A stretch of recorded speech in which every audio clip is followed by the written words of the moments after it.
Vipi? Nimekutoa nini? Mbona kama vile uko sawa? Kuna shida gani? Kwanza ni nani ambaye amekupatia ruhusa kuingia ndani kwangu? Aliyakuwa nishakukataza kuwa unakuja pasipo kuniambia. Sawa, najua ulinikataza. Ila tambua kwa mimi mtu ambaye nishakwambia kwa nakupenda. Kwa hiyo, muda wote mimi najisikia au nikikumisi. Siwezi kujifunga kuja kati mimi bwana kwako nakujua. Kwa nini sije? Kisha unajua hali ambayo unaipitia hapa kwa sababu yako wewe.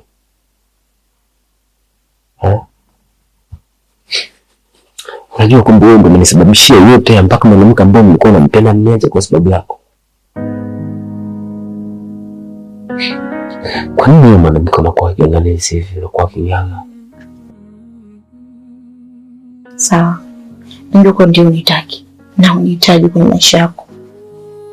Lakini jaribu. Basi kunipa nafasi hata kidogo tu. Uone. Na nakuahidi kama ukinipa nafasi hautakuja kujutia katika maisha yako yote, nakuahidi.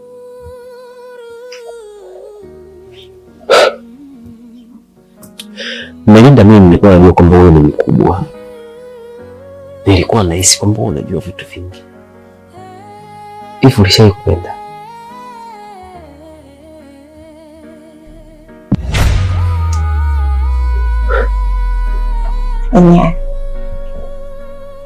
Hakuna maisha ambayo unaweza kaishi tu moja kwa moja kila siku ukawa na furaha, au wewe tu ndio kama haukosewi, au hakuna kibaya chochote ambacho kinakupata. Kila kitu ambacho kinakupata kwenye maisha yako, kiwe kibaya kiwe kizuri, ni vitu ambavyo binadamu wote yule lazima apitie. Kwa hiyo usijutie kwa unavyopitia sasa hivi. Unachotakiwa sasa hivi ni kwamba kutafuta namna ya kufanya uwe sawa, ya kufanya utoke kwenye ile hali ambayo unapitia sasa hivi, utafute solution ambayo inaweza kukutoa hapo ikakupeleka sehemu nyingine. Sawa, na sio kukaa ndani kijana mzima na kulia ovyo. Kisa nini? Ile sababu huko unalia, alafu mzako kwa na enjoy. Anakula bata. Mwisho ni mafupi au unakaa hapo unalia unakokuwa na mastress. Ya kazi gani mastress ya nini?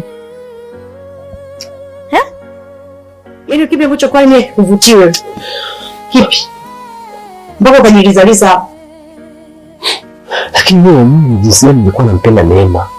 Na hisa ujui jinsi gani nilikuwa nampenda, ndio maana unazungumza hivyo. Wewe ni mwanamke ambaye umeshikilia moyo wangu. Ingawa na wanaume wengine huko, lakini ni mwanamke ambaye nampenda. Mwanamke ambaye umeshikilia moyo wangu, mteka ufahamu wangu. Sasa uelewi. Hicho unajua maumivu ya mapenzi. Unajua mapenzi jinsi yanavyotesa. Nyaya. Mungu tumekuhakikishia kuwa mimi siwezi kudanganya kuhusu upendo wangu kwako. Ni kwamba ninachokizungumza ni ukweli mtupu. Na siwezi nikakudanganya kwa sababu ni nakupenda. Na sijaanza leo kukupenda. Mimi nimeanza muda sana kukupenda. Ila sema tu nimechelewa tu kukwambia hisia zangu. Nakupenda sana. Na kweli utakuja kujutia.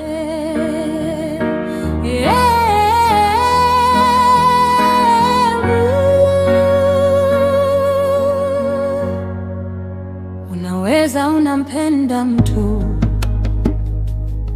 ila asione thamani ya upendo wako.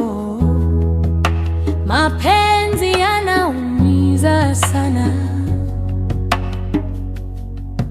Unaweza unampenda mtu na ukaona utamwambia kwa amani, yeye anakuambia mimi sioni kama unampenda. Unachotakiwa kufanya ni kwamba wewe na kumkubalia mimi na utakuja kujutia maisha yako yote kwa Mungu na kuahidi.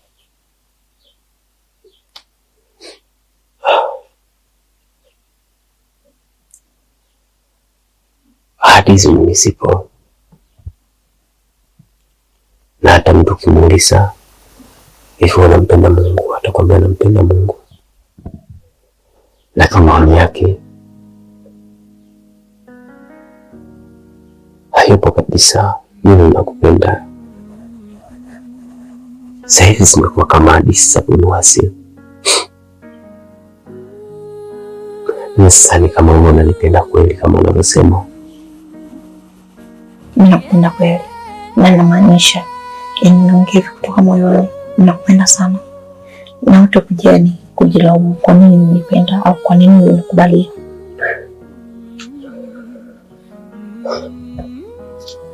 Mama, kwanza nipe muda nijifikirie kuhusu hili.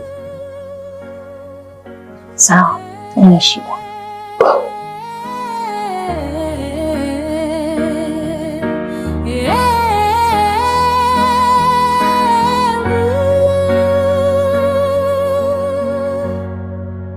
Unaweza